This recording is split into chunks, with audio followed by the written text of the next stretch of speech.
अस्सलाम वालेकुम। आज मैं आपके लिए लेकर आई हूँ बहुत ही ज़बरदस्त मिठाई की रेसिपी। लो बजट मिठाई है और बहुत ही कम चीज़ों से ये ज़बरदस्त सी मिठाई बनके तैयार हो जाती है। तो आज हम इस मज़ेदार सी मिठाई को रोटी से बना के तैयार करेंगे और कोई पहचान भी नहीं सकेगा कि आपने ये मज़ेदार और ज़बरदस्त सी मिठाई रोटी से बना के, वो भी बासी रोटी से बना के तैयार की है। तो चलिए चलते हैं इस मज़ेदार सी मिठाई की रेसिपी की तरफ। इस ज़बरदस्त सी मुँह में घुल जाने वाली मिठाई को बनाने के लिए यहाँ पे हमने 3 रोटियाँ ले ली हैं।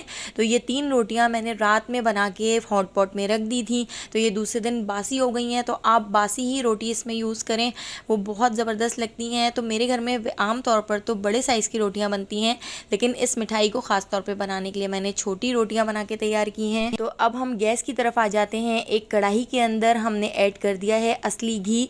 तो ये मिठाई असली घी में बना के तैयार करें, जो बहुत ही मज़ेदार बनती है। तो अब असली घी के अंदर हमने इन तीनों रोटियों को डालकर फ्राई कर लेना है। मीडियम टू लो फ्लेम पर हम इन रोटियों को डालकर फ्राई करेंगे और इतना फ्राई कर लेंगे कि इन रोटियों का कलर बिल्कुल ब्राउन सा हो जाए और खस्ता हो जाए। तो हमने इन रोटियों को सौगी फ्राई नहीं करना है, तो मीडियम टू लो फ्लेम पर आप इनको फ्राई करें। असली घी में बहुत ही ज़बरदस्त रोटियाँ फ्राई होती हैं और अभी हमने इसको इसलिए असली घी में फ्राई किया है ताकि एंड में हमें इसमें बिल्कुल भी घी वगैरह ऐड ना करना पड़े। तो बस इसी असली घी के अंदर हम इस रोटियों को बना के तैयार करेंगे। ये रोटी का ज़बरदस्त सा कलर आने तक हम इसको फ्राई कर लेते हैं। तो यहाँ पर हमारी एक रोटी फ्राई हो चुकी है और देखिए कितना प्यारा सा कलर आ चुका है, कितनी खस्ता हो चुकी है। तो बस अब हमने इस रोटी को निकाल लेना है, इससे ज़्यादा फ्राई नहीं करना है। अच्छी तरह से इसके घी को रिलीज़ कर देते हैं, इसके घी को अच्छी तरह से झाड़ लेंगे और इस तरह से हम इस रोटी को निकाल लेंगे। और दूसरी रोटी अब हम डाल देते हैं फ्राई करने के लिए। तो दूसरी रोटी को भी बिल्कुल इसी तरीके से ज़बरदस्त सा कलर आने तक, खस्ता होने तक फ्राई करेंगे। तो अब इस रोटी को निकाल कर हम एक प्लेट के अंदर रख लेते हैं। अब दूसरी रोटी को भी देखिए हमने फ्राई करने के लिए डाल दिया है। बिल्कुल इसी तरीके से दूसरी रोटी को भी हम मीडियम टू लो फ्लेम पर खस्ता होने तक फ्राई करेंगे। तो आप देख सकते हैं हमारी दूसरी रोटी भी ज़बरदस्त सा कलर आने तक फ्राई हो चुकी है। तो इसके साथ ही अब हम डाल देते हैं तीसरी रोटी। तो तीसरी रोटी को भी इसी तरह से फ्राई कर लेना है। तो यहाँ पर हमने तीनों रोटियों को खस्ता होने तक फ्राई कर लिया है। अब हमने यहाँ पर एक बड़ी सी प्लेट में इन रोटियों को रख लिया है और हमने इस प्लेट को टेढ़ा करके रखा है ताकि इसका जितना भी एक्स्ट्रा घी है वो साइड पर आ जाए और इसका घी अच्छी तरह से रिलीज़ हो जाए। तो यहाँ पर हमारी रोटियाँ बिल्कुल तैयार हो चुकी हैं। रोटियों को हल्का सा ठंडा करने तक छोड़ देते हैं। दोबारा से गैस की तरफ आ जाते हैं। दोबारा से हमने उसी कढ़ाई को साफ़ करके गैस के ऊपर रख लिया है और हम इसके अंदर ऐड कर देंगे 1 कप चीनी। तो इस चीनी को लो फ्लेम पर हमने कैरेमलाइज़ करना है। तो बिल्कुल हमने लो फ्लेम पर इसको इस तरह छोड़ दिया है। तो जब तक हमारी चीनी कैरेमलाइज़ हो रही है हम दोबारा से रोटियों की तरफ आ जाते हैं। तो यहाँ पर हमारी रोटियाँ भी देखिए ठंडी हो चुकी हैं और बिल्कुल पापड़ बन चुकी हैं, खस्ता हो चुकी हैं। तो इस तरह से हम रोटियों को तोड़ लेते हैं। तो देखिए कितनी ज़बरदस्त फ्राई हुई हैं, बिल्कुल भी सौगी नहीं है, अच्छी तरह से कड़क हो चुकी हैं, खस्ता हो चुकी हैं। तो अब हम इन रोटियों को बिल्कुल छोटा छोटा तोड़कर इस तरह से मिक्सी के जार में डाल देते हैं और मिक्सी के जार में डालकर हम इन रोटियों को पीस लेंगे। हमने इनको इतना पीस लेना है कि ये बिल्कुल बारीक सी हो जाए, बिल्कुल बारीक पाउडर बन जाए। हमने इन रोटियों को पहले ही असली घी में फ्राई कर लिया है, तो आखिर में हमें इसमें बिल्कुल भी किसी किस्म का कोई घी कुछ भी हमें ऐड करने की ज़रूरत नहीं पड़ेगी। तो बस इसी घी के अंदर हमारी ज़बरदस्त सी मज़ेदार सी मुँह में घुल जाने वाली मिठाई बन के तैयार हो जाएगी। तो आप देखिए हमने यहाँ पर रोटियों को अच्छी तरह से पीस लिया है, बिल्कुल पाउडर बन गई हैं। तो अब इन रोटियों को हम इस तरह से एक बाउल में निकाल लेते हैं। तो देखिए कितना ज़बरदस्त सा बिल्कुल फ़ाइन पाउडर बन चुका है। इसी तरीके से दूसरी रोटी को भी हम इस तरह पाउडर बना लेते हैं और यहाँ पर हमने तीनों रोटियों को पीस कर इसका पाउडर बना के तैयार कर लिया है। तो अब हम इन रोटियों के अंदर ऐड कर देते हैं 3 टेबल स्पून डेसिकेटेड कोकोनट, यानी हमने पिसा हुआ खोपरा इसमें ऐड कर दिया है।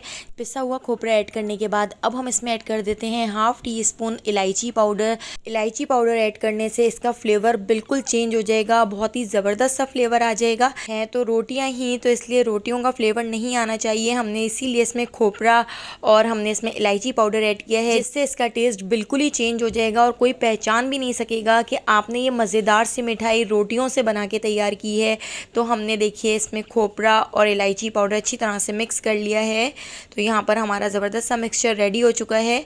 तो अब दोबारा से हम अपनी चीनी की तरफ आ जाते हैं। तो देखिए चीनी कितनी ज़बरदस्त कैरेमलाइज़ हो चुकी है, बिल्कुल लो फ्लेम पर हमने इसको कैरेमलाइज़ किया है। तो अब हम हम इसमें ऐड कर देते हैं 1 कप दूध। तो यहाँ पर मैंने उबला हुआ दूध लिया है और इसमें मलाई भी मौजूद है। तो बस ये 1 कप दूध हम इसमें ऐड कर देते हैं और इस चीनी को अच्छी तरह से इसके अंदर डिज़ोल्व कर लेते हैं। ये जो कैरमलाइज़ है, थोड़ी ही देर में जब दूध गर्म होगा तो ये कैरमलाइज़ इसके अंदर अच्छी तरह से डिज़ोल्व हो जाएगा, अच्छी तरह से मिक्स हो जाएगा। तो इस तरह से चमचा चलाते हुए हम इसको अच्छी तरह से मिक्स कर लेते हैं।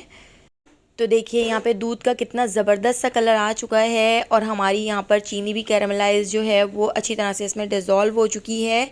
तो अब हम इसमें ऐड कर देते हैं 1/2 टीस्पून लींबू का रस।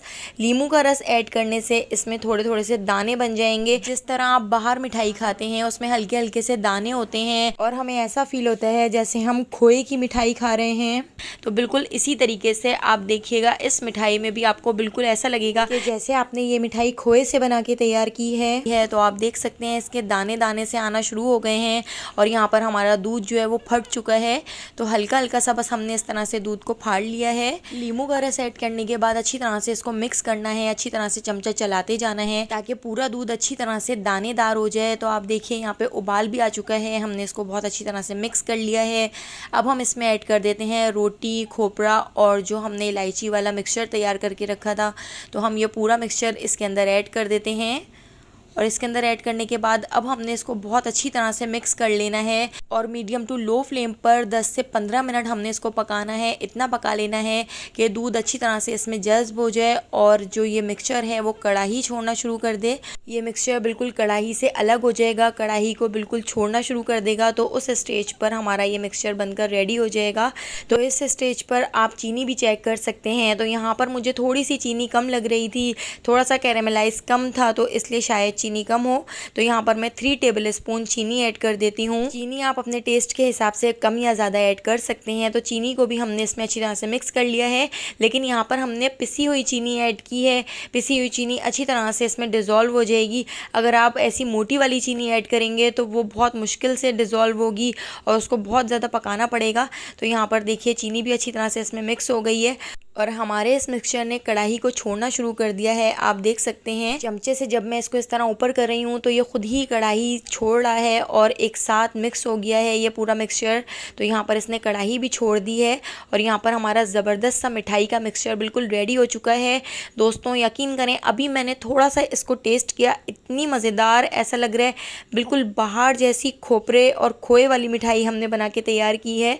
खाने में बहुत ही टेस्टी लग रही है। मिठाई का मिक्सचर बिल्कुल रेडी हो चुका है। अब हम इसको मोल्ड में निकाल लेते हैं। तो यहाँ पर मैंने एक केक ट्रे रख ली है, इसके अंदर बटर पेपर लगा दिया है और बटर पेपर के ऊपर थोड़ा सा ऑयल ग्रीस कर दिया है और इसके ऊपर हमने इस तरह से इस मिठाई के मिक्सचर को डाल दिया है और चमचे से या किसी स्पैचुला से आप इस तरह से इस मिठाई के मिक्सचर को सेट कर लें। गरम गरम ही आपने इस मिठाई के मिक्सचर को इस ट्रे में सेट कर लेना है। तो इस तरह से स्पैचुला से हमने इसको अच्छी तरह से सेट कर लिया है। दोस्तों अगर आपको मेरी ये वीडियो अच्छी लग रही हो तो लाइक करना बिल्कुल भी मत भूलिएगा। तो यहाँ पर हमने मिठाई के मिक्सचर को अच्छी तरह से ट्रे में सेट कर लिया है। तो देखिए कितनी ज़बरदस्त, कितनी मज़ेदार, ऐसा लग रहा है खोए वाली मिठाई बनके तैयार हुई है और बिल्कुल लो बजट में सिर्फ 3 बासी रोटियों से हमने ज़बरदस्त सी मिठाई को बना के तैयार कर लिया है। इसके ऊपर हम चांदी का वर्क लगा देते हैं। अगर आप चांदी का वर्क नहीं लगाना चाहते हैं तो आप इसके ऊपर ड्राई फ्रूट ऐड कर सकते हैं या जिस तरह से भी आप इसको गार्निश करना चाहें आप कर सकते हैं। तो यहाँ पर अच्छी तरह से चांदी का वर्क हमने लगा दिया है। अब हम इसको आधे घंटे के लिए ऐसे ही रूम टेम्परेचर पे आने तक छोड़ देते हैं या आप इसको 15 मिनट के लिए फ्रिज में भी रख सकते हैं। तो ये बिल्कुल सेट हो जाएगी। तो यहाँ पर ये अच्छी तरह से ठंडी हो चुकी है, सेट हो चुकी है। तो इसकी हम इस तरह से कटिंग कर लेते हैं। तो यहाँ पे हमारी ज़बरदस्त सी बिल्कुल बाज़ार जैसी मिठाई बनकर तैयार हो गई है। आप देखिए कितनी मज़ेदार लग रही है। बिल्कुल बाज़ार जैसा लुक लाने के लिए देखिए हमने इसके ऊपर कुटे हुए पिस्ते ऐड कर दिए हैं और यहाँ पे हमारी ज़बरदस्त सी मिठाई बनकर तैयार हो गई है। आप देखिए मैं इसको तोड़ कर दिखाती हूँ, कितनी मज़ेदार और मुँह में घुल जाने वाली मिठाई बन के तैयार हुई है। अगर आपको मेरी रेसिपी पसंद आई हो तो लाइक कर दीजिएगा और मुझे कमेंट करके ज़रूर बताइएगा कि आपको मेरी ये रेसिपी कैसी लगी। आने वाली वीडियो तक अल्लाह हाफ़िज़।